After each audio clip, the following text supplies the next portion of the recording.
My system's in Russian though. I don't know if you know. Doesn't it have a nice sound to it? I like it, yeah. Your whole system's in Russian? Yeah.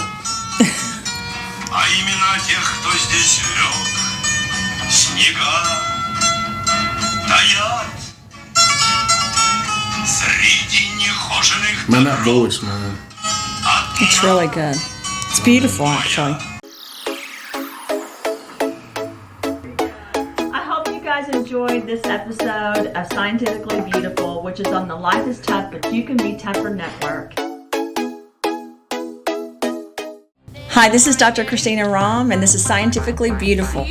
Welcome back. I can't wait to do this episode. We're doing it with a really good friend of mine who's also someone that I've worked with, an amazing individual, not just in the United States, but internationally, and he's done a ton of work in Russia as well as other places in the world. His name is Kline Preston. Welcome today, Kline. Well, I appreciate that that introduction. I'm still wondering how I wound up on a show called Scientifically Beautiful. Well, because you are you're an attorney that has actually worked for me worked with me as well as with other scientists and people in medicine and clinical, and again, not just in the United States, but throughout the world. That's true. That is true. I'm putting my glasses on so I can be more scientific. You are. You look scientific. Yeah. So Kline has helped me. It's part me. of the uniform. That's right. The scientific. Kline's helped me a lot because when you're a scientist that does patents or science or medicine or healthcare, a lot of times you're under critical attack. People will criticize the patents or the trade secrets or what you're doing. And so he has represented me in multiple areas and is also an amazing person in business, not just, like I said, in the United States, but in Russia. So today I wanted to talk more about Kline and less about me because he's a fascinating person. I remember when I first met Kline and I was sitting there thinking I could talk to him for hours. Wow, this person is larger than life.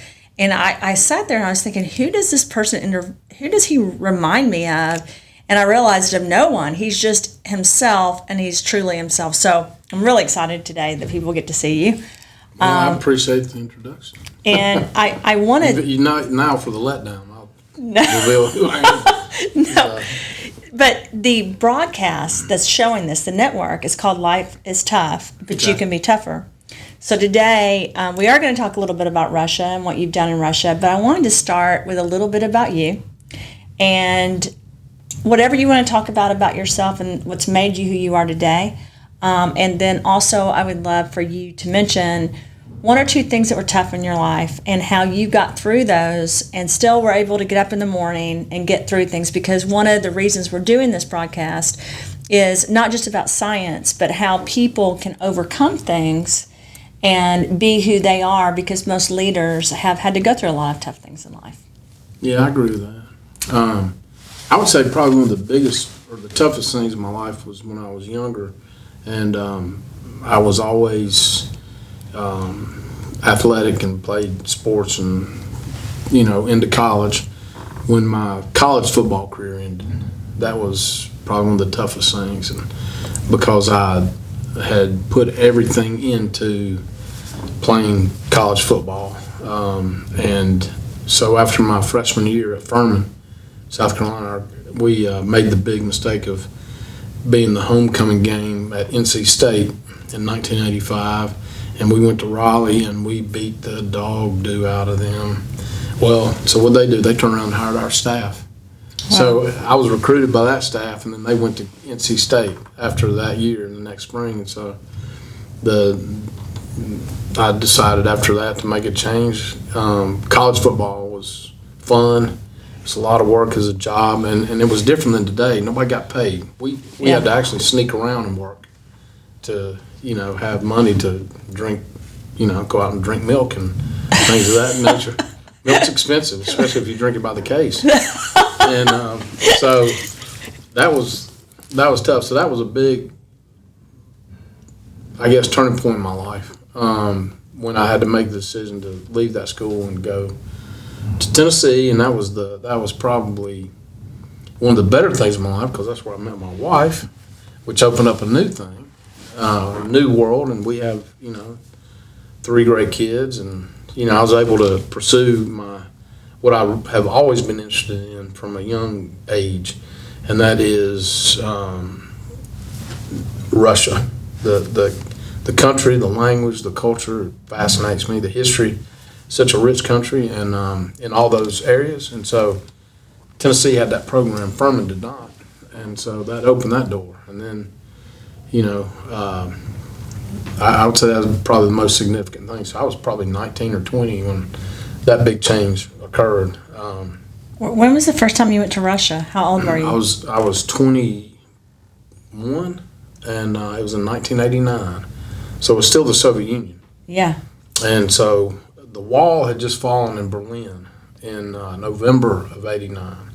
So actually, I was there before that. So that had not happened. It was months to come, but not long after. And the Soviet Union dissolved on December 31st of '91. And so, it was just a couple of years. Yeah. And it was gone. And that was such an unforeseeable thing for me. Having gone to school there, it was you may not be as old as I am, but I think I actually almost am. but you don't look. Well, I don't know about that, but when I was a kid, the big enemy, the big threat was nuclear. I remember.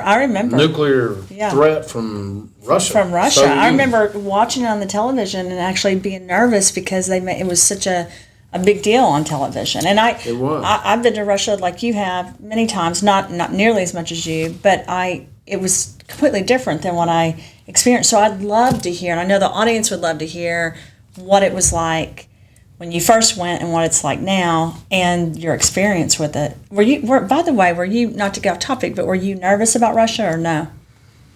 No. I mean, I wasn't scared of it or anything. I was just excited to have the opportunity to go.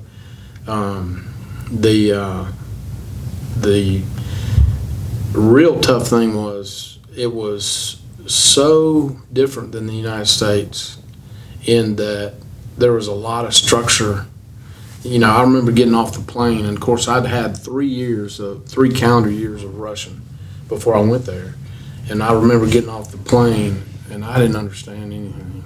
And we'd get off the plane, deplane, and we'd go down the stairs, and there were soldiers there with guns, and I'm not pointing them at you or anything, but just the presence, right? And so it was a little different than flying into Tyson McGee or whatever in Knoxville, Yeah, oh yeah. And so that was kind of wow. And I just remember for the first 2 weeks I was there, my head hurt terribly because I didn't understand. I mean, trying to understand, you go from classroom to real Russian, and those are two big differences. Huge differences. And the funny thing, we were able to live in a hotel instead of the dorms at the university, and so which was a benefit. I'm glad they let us. And so we lived in this hotel. So we had some, I wouldn't call it concierge, but we could buy things around the clock in a little market and stuff, kind of like here in decent hotels.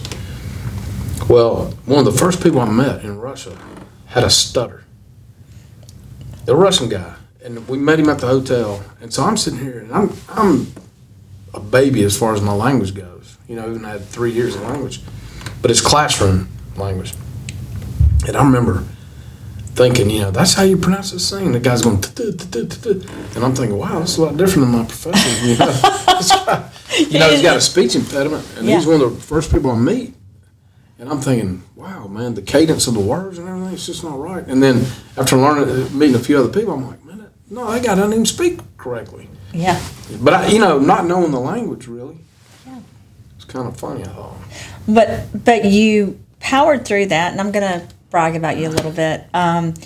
You actually have even written law books in Russian, correct? Yeah. And you've served between the United States and Russia to help our government with elections and different things as it pertains to Russia. I think I've tried to help. Others think otherwise. Well, that's one of the things about being a leader, and I think especially when you travel all over, my experience is it's very different what people think here and what the actual countries are Right. like. And, you know, Once you get off the news here. yeah, well, and Total honestly, joke. you think that, yeah, it's not accurate. And then you think that these countries are bad, and then you go in and you experience their people, right? Like us, and actually all these governments work together, and I know you know that probably more than Yeah. I do. So you actually have somehow gotten through that and continue to be an expert in Russia for numerous things, as well as the United States. How is that transition, and how has that affected you? You know, we live in Nashville, Tennessee, so it's a very southern state. So I would say, you know, there aren't a lot of people that go to Russia regularly in Tennessee. No, I would say in our country as a whole, there are very few people. And so the source of information, and this is a big problem, I think, the source of information for the majority of our population is from our television, and it's untrustworthy. Yeah. I'm just telling you the way it is. It I is agree. untrustworthy, and I don't care what station it is, what network. I mean, I'll be very candid. I mean, I prefer to watch more Fox than, you know, MSNBC, but I do look around and I compare. I watch BBC, I watch some German, I watch Russian. We've got a satellite dish at our home that's just dedicated to Russia, so we get, you know, a full set of channels from Russia. So I keep up with the news there, and I kind of listen to the news and watch the news from different countries on the same issue, and you get a little different. Oh yeah. You get a little different information. It's one of my favorite things to do is to go into countries and watch their news. Yeah, because you it's get so different, completely different. Yeah. You know, and I'm not going to say that everything on the news in Russia is absolutely accurate, but I can tell you that I have seen where they have been and we haven't been on certain issues, particularly on elections. Yeah. Their information is pretty good, and Yeah. frankly, we're kind of at a disadvantage when you talk about what our population knows about Russia, because their population knows a lot more about us, and it's more accurate. Like they're better educated, person to person. The Russians are more educated than we are. They're more literate than we are. Do you think their medical system and healthcare system, because I know you've worked with me in different areas of that, do you feel like theirs better than ours? Or do You know, it's hard to say. I guess you have to ask yourself, what do you mean better? Is there access to medicine in Russia for everyone? Yes. And actually there is here too. Yeah.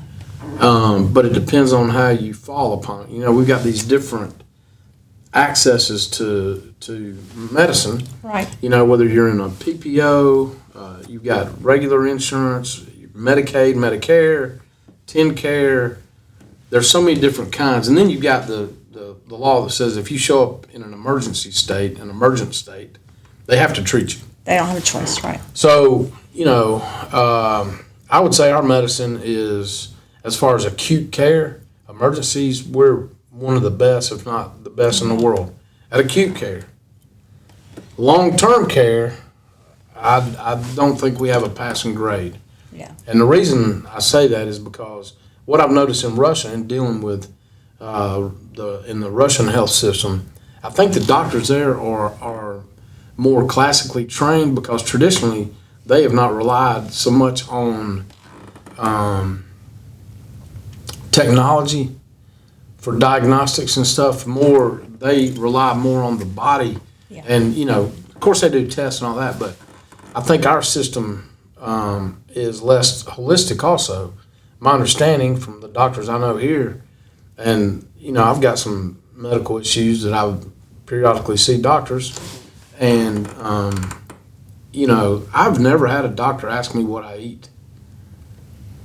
And I Which think is that's so significant. important. Yeah, it You know, is. I mean, I've got a very close friend and confidant who's a Chinese doctor, Chinese practitioner here in Nashville, and Dr. Xu. Yeah. And I like Dr. Dr. Xu, Xu. he's great. And Yeah. Dr. Xu, though, he's got a Western education and Eastern. And his Yeah. father was head of surgery in Shanghai at the hospital, at the main hospital. And so he came up learning both systems. And so the Chinese approach, I think, is better for long-term Yeah. care and health, and ours is more about acute. And I don't mean to sound like a conspiracy theorist, but in my opinion, I'm not sure with certain types of conditions in this country, a cure or anything else is really at the top of the priority list, particularly when you speak about diabetes. Yep. I mean, keeping a patient on insulin needlessly as a treatment Yeah. without, this person needs to eat a low carb Yeah. diet and stuff. I mean, I think our medicine is poor. They don't even talk to a lot of patients about it. They don't ask you what you eat. No. And I transitioning from the pharmaceutical to nutraceutical and back and forth, I'm shocked at it, honestly. Because when you go to even like China, Russia, pick, the Asian countries, the Eastern European countries, Middle East even, they really do get into those parts. And I love our healthcare system in a lot of ways, because I do think you're right. I think if there's an emergency or there's a surgery or something that has to happen, it's very good. But there's a piece of it that's left out, the holistic approach. Unless you go to a functional medicine doctor or someone who studied, like in China, Russia, or different countries, or here to really do that, they're not learning that in medical school. Well, or they're not discussing it with patients. Yeah, I have here in Nashville. I have another close friend. He's also a physician. He's actually my primary guy, and his name's David Turner. And we're supposed to meet with him. I want to meet with him. Yeah. And so Dr. Turner, but he was trained in Canada. Yeah. And see, he's a holistic guy. Yeah. He looks at the whole animal. Yeah. Which is how you should. No, it really is. Yeah. It makes sense. And so he's great. So I've had a lot of, and I'm not. There's some fine doctors and surgeons in this town. Oh, absolutely. But as far as overall care, I think there are other parts of the world that may have a little better approach.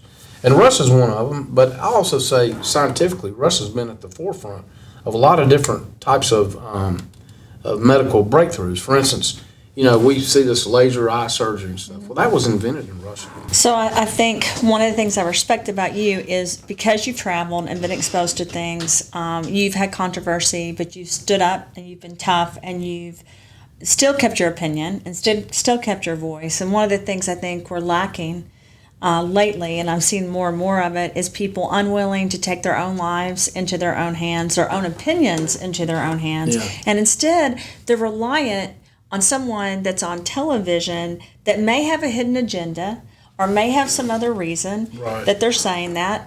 That's a completely bothersome thing to me. And then taking away people's freedom of choice and people allowing that, I think, is a second step. And I think, seeing other parts of the country, of the world, and being exposed to it, it's important we don't do that. I respect that about you, and I would love for you to give the audience your opinion on how they can be tough and how they can basically siphon through all this stuff that's going on and make their own decisions. Because I think if we as human beings stop making our own decisions and just start listening to someone that tells us what to do, we could, and we follow everything they tell us what to do, then we could have a major problem in this country and as human beings. It's really important, and I would love for you to share your philosophy. I know I just said a lot, but share your philosophy and give advice on how important it is to not just listen to the news, Kline, or not just listen to one doctor and do what they say.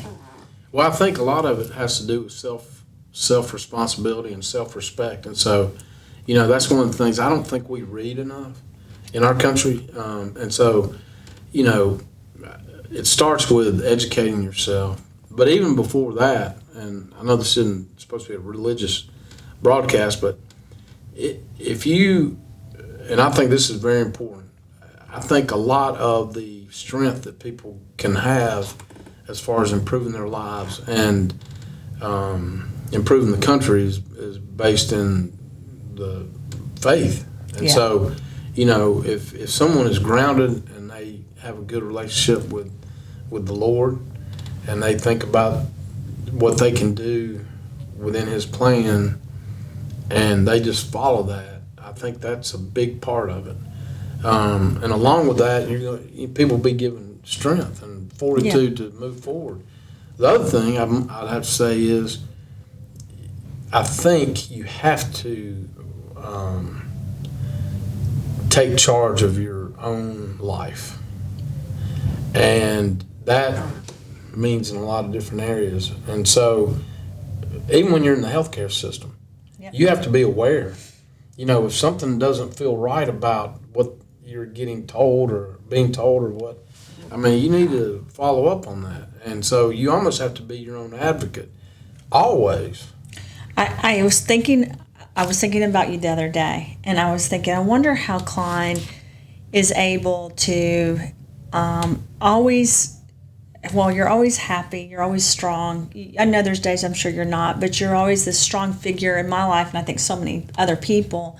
And I do know it's your faith. You had a father that was a minister. For me, is a minister. And, 82 years old. And for me, I think that's been my foundation, being raised in that environment. Yeah. I was downstairs at the table at 6 o'clock every morning with my mom for us to read a Bible study. And everyone has different faith. I understand that. But that, for me, has been my rock and my strength. And that helps me have a voice. But I think, a long time ago when you were explaining the legal system to me, because I was saying this isn't fair, why is this happening? And you said it's not about being fair. You have to be willing to step up, hire the right attorney, and fight the fight to get to where you're trying to do the right thing. So I'm sure you've seen a lot of legal cases which are part of politics, right? Where the good person didn't always win. But so that just because one person who's a judge or one person who's a lawyer says one thing doesn't mean they're saying the right thing. And I know that about doctors because I'm a scientist that's worked in the pharmaceutical and nutraceutical space, and I want the audience to know that. Just because a doctor went to a Johns Hopkins or a Harvard or a University of Tennessee, that's one doctor's opinion who hasn't been exposed to 50 countries or 100 countries or educated in different countries. Right. So it's just one opinion. Right? I agree with you. And I think the audience needs to know that because so many people have lived a comfortable life, right? Well, I think that's one of the downsides to our country because, with the comforts that we have. Yeah. One of the things that I think our population is lacking is perspective. You've traveled, you've been to so many countries. When you leave here, you go someplace and there are people that live like it's almost like not real what little they have. And whereas here our poor people have cell phones and cable TV. Except for we have our homeless and stuff, but that's a complex issue that involves mental illness and some other things.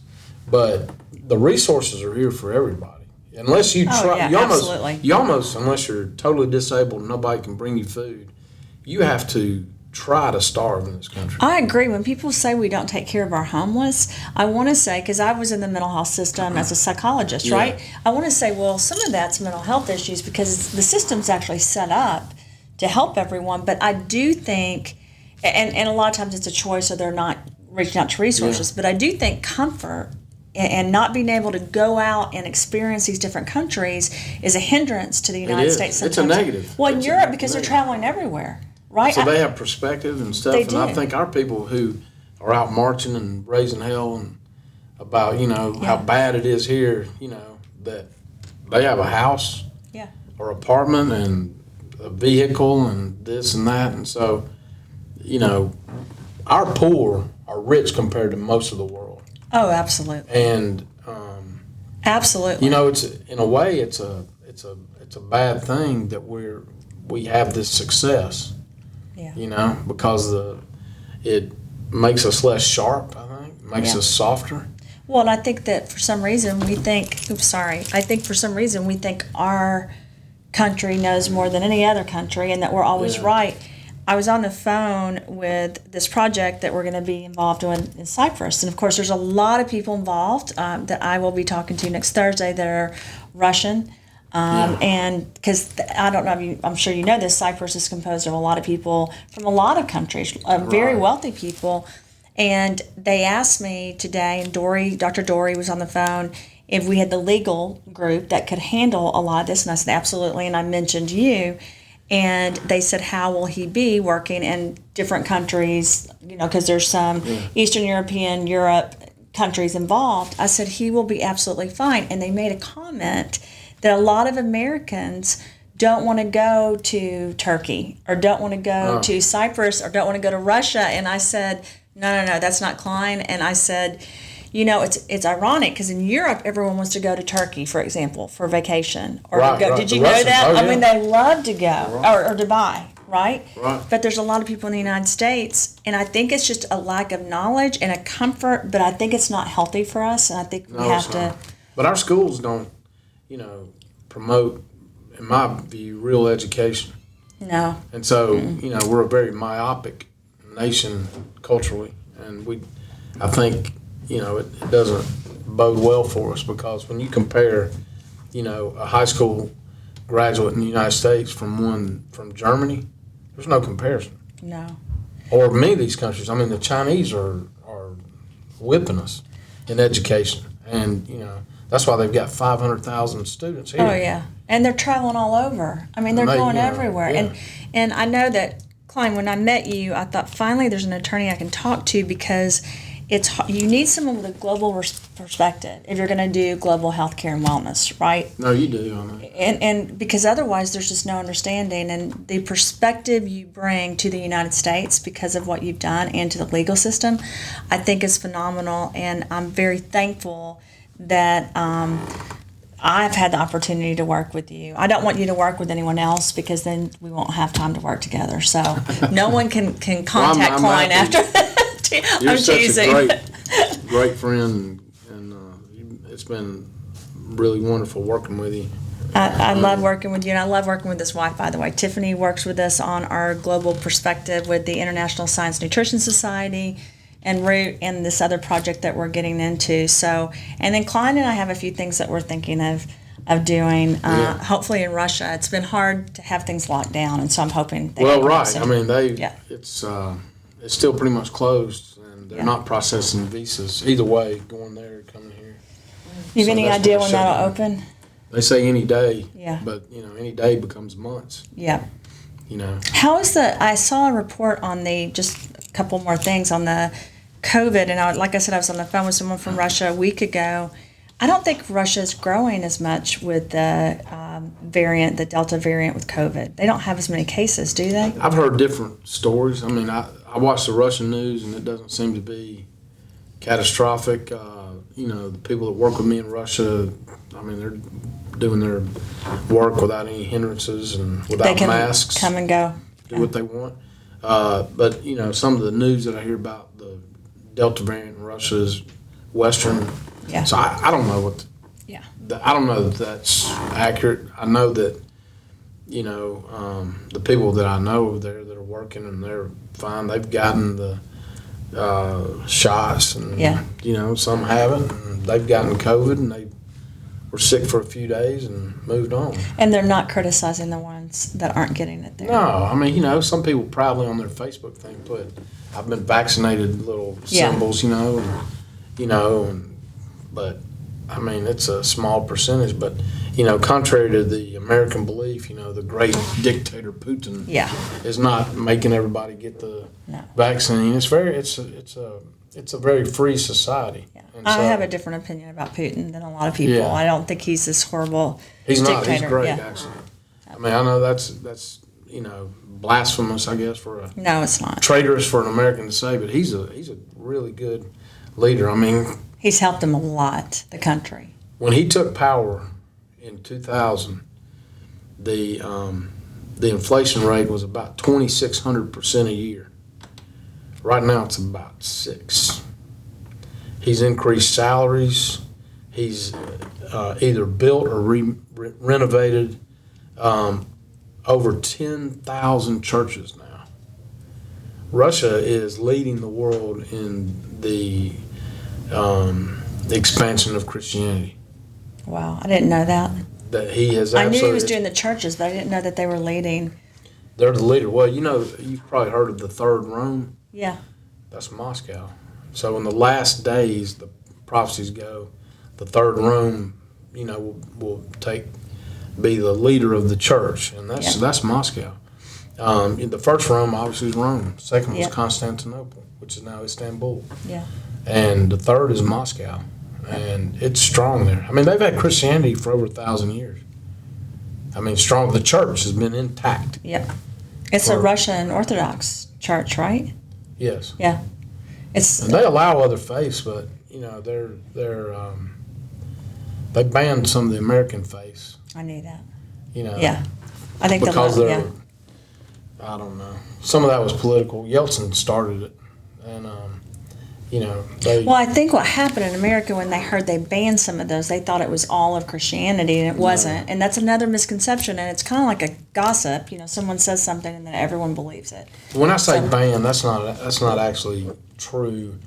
The law is very creative. The law just makes it where if you're going to have a church that's not the Russian Orthodox Church that comes in to do services and proselytize, they actually have to have real estate. They actually have to have some things that make them not a fly-by-night group. And so most of them don't. And Well, so they they don't have want some to stuff buy. against cults too, though. I think. Well, yeah. Yeah. Now that is banned. Yeah. So like Jehovah's Witnesses are banned. Yeah. I'm not saying they're a cult or not. I'm just saying they are. The Latter-day Saints were banned, but I think they've opened it up. They're legal, but and then the Scientology, Christians, yeah. is not very welcome. Yeah. I think they may be there legally, but they're always challenged due to some infractions. Yeah. But that group has a lot of money, apparently. They have a lot of money. And so I think they were able to buy a building or something to have their faith, whatever you call it, there. But, the Russian Orthodox Church is a foundation of that country culturally and everything else. It's one of the oldest churches. It is. Yeah. What's the original church according to them? Well, I mean, Because there was the schism, Yeah. between that became Rome and then yeah. Constantinople. Ukraine, they say the same thing because Ukraine was part of Russia. but they now have the Ukrainian church, which was a schism, which a lot of people say that was fomented by American interest to break off from Russia, but I'm not sure what the. Well, it's interesting when I'm in Ukraine and Russia. They're fighting a war, but they're friends and they're the same families back and forth, and so it's like it was created as a political between the two countries. It's really that's a whole. You're talking about a whole new broadcast. Yeah, that's a whole new broadcast. So I see Preston doing this, so I'm going to have to wrap it up. But I wanted to thank Kline. I'd love to have him back and us to talk more about Russia and not just the science, but also what's happening in that country and our country, because I think you have amazing philosophy. So I want to thank everyone for being on this journey and episode with us today. This is Scientifically Beautiful, and I want to thank Kline for being an amazing guest and an amazing friend. Yeah, I appreciate it. До свидания. Oh, yeah, that's right. You're supposed to speak some Russian. You want to tell everyone? They don't know what that means. До свидания. Goodbye. Goodbye. I can't say it. Yeah. Спасибо. Spasiba, yeah. Spasiba. Thank you, yeah. I love you, right? No? No, that's to thank you. Spasiba. Yeah, lublю. Love you. Yeah. I'm not very good at it. I have to say it sometimes when I get on and off stage. And no, that's good. Thank you, everyone. Have a wonderful day. And we'll wrap this up, and we'll see you soon on the next episode of Scientifically Beautiful.